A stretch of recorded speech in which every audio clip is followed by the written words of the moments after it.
Fala galerinha, tudo bem com vocês? Então gente, eu tô com uma questãozinha aqui bem legal. Achei ela na internet vagando lá e trouxe aqui pro meu canal para resolvê-la com vocês. Então a questão fala o seguinte, quer dizer, ela não fala muito, só pergunta qual a distância percorrida pela bola, né? Aí pela figura vocês já vão conseguir visualizar alguma coisa. Mas a princípio vamos falar um pouquinho dela aqui. Tem uma bolinha, gente, aqui ó, tá? Uma bolinha no topo aqui desse segmento, tá? Aqui, que ele é perpendicular a esse segmento aqui, tá? Onde a bolinha vai correr. Se ele é perpendicular, gente, aqui forma um ângulo de 90 graus, tá? Beleza. Essa altura aqui, da onde está a bolinha até o topo aqui do solo, né? Que se estende, é igual a 60 centímetros. Então essa distância daqui até aqui, onde está apoiada essa rampazinha aqui, ó, tá? Onde vai correr a bolinha, mede 25 centímetros. Então o cara foi lá, soltou uma bolinha aqui, a bolinha foi correndo e parou aqui, tá? Ela parou 2 metros após a descida da rampa. Então ele quer saber qual a distância percorrida pela bola. Gente, é as aplicações do Teorema de Pitágoras, a princípio, tá? Mas cuidado que vocês podem cair na pegadinha. Então, gente, o que a gente precisa saber? Aqui, essa distância aqui, já sabe que é 2 metros. Agora, essa distância aqui a gente não sabe, né? A gente precisa saber a distância aqui para somar depois com esses 2 metros. Cuidado, tá? Vamos chamar essa distância aqui de x, tá?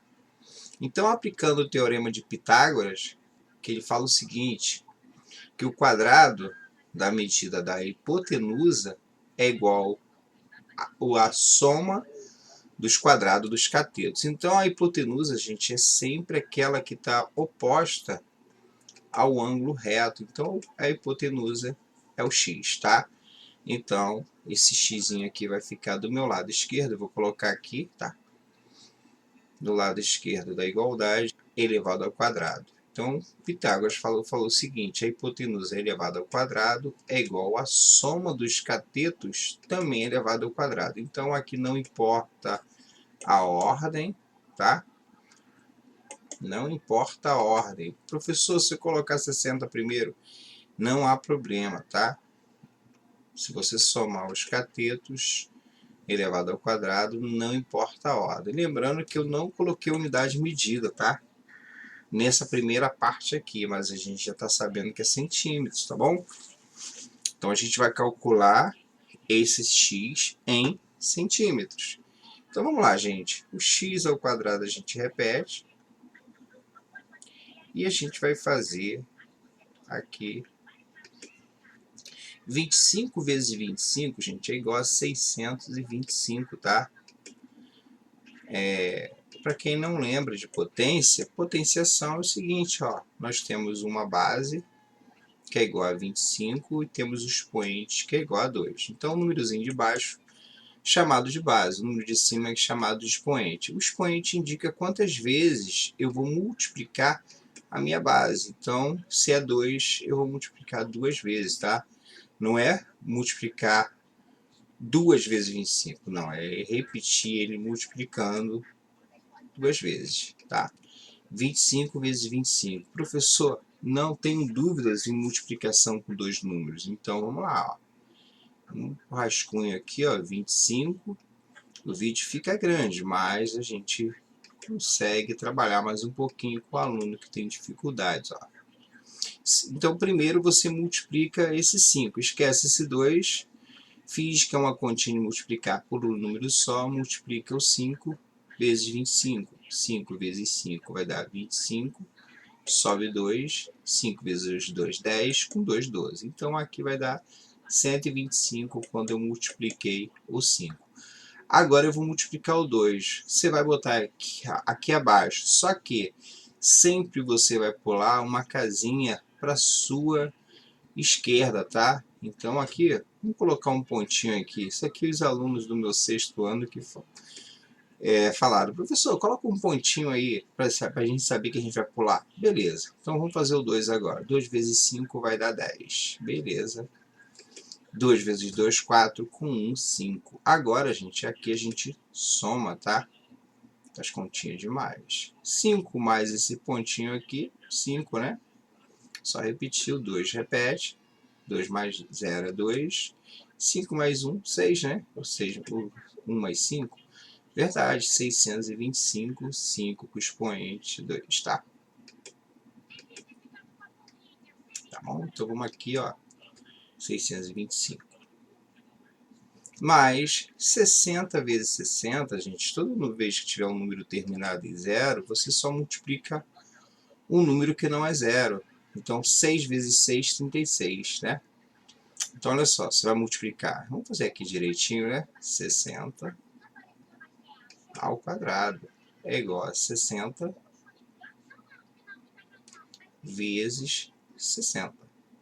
Então a brincadeira é o seguinte, a dica é, toda vez que você tiver números terminados em 0 e envolvendo uma multiplicação, você multiplica os números que não é 0, então é 6 vezes 6, 36, e conta quantos zeros tem na multiplicação, 1, 2, então acrescenta 2 zeros aqui no final, não precisa levar para cá.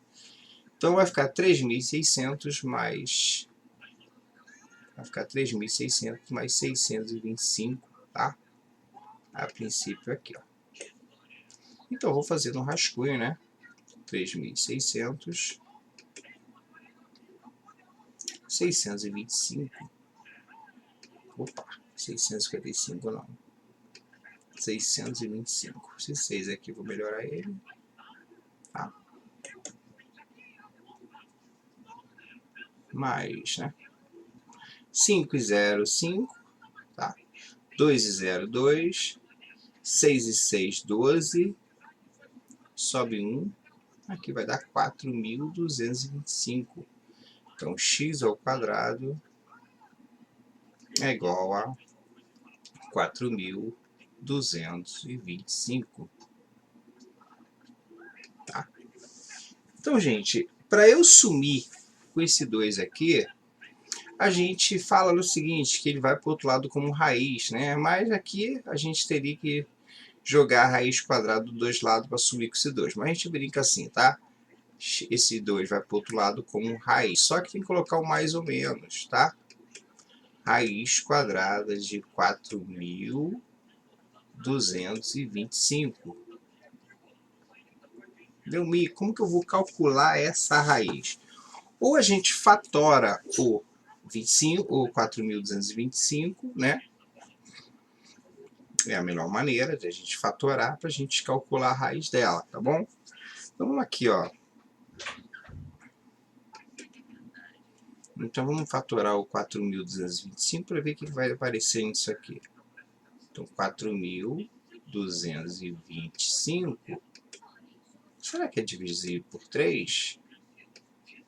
Né? Então é só você somar os algarismos. Quando você somar os algarismos do 4.225, se ele for um múltiplo de 3, o 4.225, o 3 é um número divisor, né, do 4.225. Então nós temos 6, 7, mais 6, 13. Ó, 4 e 2, 6. O 8 dá 13. 13 não é, então só pode dar por 5, né? Então, 4.225 dividido por 5, vamos para o rascunho de novo. Olha como a gente está fazendo com calma aqui, ó. Né?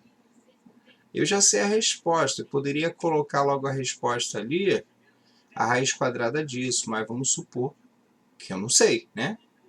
Então, vamos dividir isso por 5 para ver o que vai dar. Tem que ser 42, né? Não pode ser o 4, então aqui vai dar 8. 5 vezes 8, 40. Para chegar até o 42, resta 2. Desce o 2 ao lado desse 2, virou 22. O único número que eu multiplico por 5 chegue próximo do 22 é o 4. 5 vezes 4, 20, para chegar no 22, 2. Desce o 5, que não brincou, virou 25. Vai dar 5, né? Beleza, aqui vai dar 845 aqui. Tá? E vai continuar dividindo por 5. Então vamos botar aqui uma linha aqui para a gente continuar aqui, ó. Aqui pode ser o 8, né? Vai ser 1 aqui. 8, 5 vezes 1, 5 para chegar no 8, 3. Desce o 4 que não brincou, virou 34. Então o único número que eu multiplico por 5 chegue próximo ao 34 é o 6. E aqui resta um 4, né? Beleza. Desce o último 5 e aqui vai dar 9, né? 5 vezes 9, 45. Então vai dar o 169. Gente, o 169, o único número, gente, que eu multiplico por ele mesmo, que dá 169, gente, é o 13, tá? Então, nosso primo 13. 13 vezes 13, 169. Se eu dividir, vai dar 13. Vai dar por 13 mesmo, que vai dar 1. Tá? Leomir, como que a gente calcula a raiz quadrada agora dessa brincadeira? Aqui vai ficar 5 com expoente 2 vezes 13 com expoente 2. Tá? Então, aqui dentro do radical, eu vou colocar essa brincadeira aqui, ó. 5 com expoente 2 vezes 13 com expoente 2. Fiz uma bagunça no campo da questão, né? Mas lembrando que isso aqui é tudo rascunho, gente. A questão mesmo está parando por aqui, ó. Tá? Então, gente, aqui na raiz quadrada não aparece nos livros, mas o índice dele é 2, tá? Então, toda vez que tiver 2, o índice for igual ao expoente do radicando, a gente corta e o número vai sozinho para fora. Então, todos vão para fora. Então, fora ficou 5 vezes 13, que é igual a 65. Então, a raiz quadrada desse número 4.225 é igual a 13, tá? Então, x é igual a mais 13. Professor, por que você só colocou 13 e não menos 13? O mais 13, só usou o sinal positivo. Gente, porque a gente está falando de medidas, tá? Eu não posso falar aqui dizer que aqui é negativo, tá? Distância é sempre um número positivo, tá? Então, aqui vai ficar... Opa, 13 não, 65, não é 13. Vamos lá. Então, 65 positivo. Então, essa distância daqui, gente, ó, x é igual a 65 centímetros, tá? Tudo bem? Então, a gente pode transformar isso aqui. Agora, a gente vai ver. Então, essa bolinha correu 65 centímetros mais 2 metros. Ou seja, a distância percorrida pela bola foram 2 metros e 65, tá? Isso tudo convertido para metros, tá bom, gente? Então, 2,65 representa 2 metros, tá? Delmi, mas como você chegou a essa conclusão que essa vírgula fica aqui? Então, porque, olha só, 2 metros são 200 centímetros, tá? 2 metros são 200 centímetros. Isso aqui é igual a 2 metros, tá? Equivale a 200 centímetros. Mais 65 centímetros vai ficar 265 centímetros. Para eu converter centímetros para metros, lá naquela tabelinha vem metros, que é a unidade fundamental, decímetro e centímetro. A gente vai ter que pular 2 casinhas, tá? Da direita para a esquerda. Então fica aqui, ó, e a gente converte em metro. Então a resposta certa é essa aqui, tá, gente? A questão ficou longa porque eu fui explicando passo a passo, tá? Então essa bolinha percorreu 2,65 metros. Show! Fiz uma bagunça aí toda, mas foi rascunho, tá, gente? Tudo isso é rascunho. Então essas respostas é as que estão circuladas, tá? Vou circular aqui para quem quiser pausar o vídeo, ver como que eu fiz. O resto tudo é rascunho, tá? As respostas certas estão circuladas, tá? Então é isso, gente. Um abraço!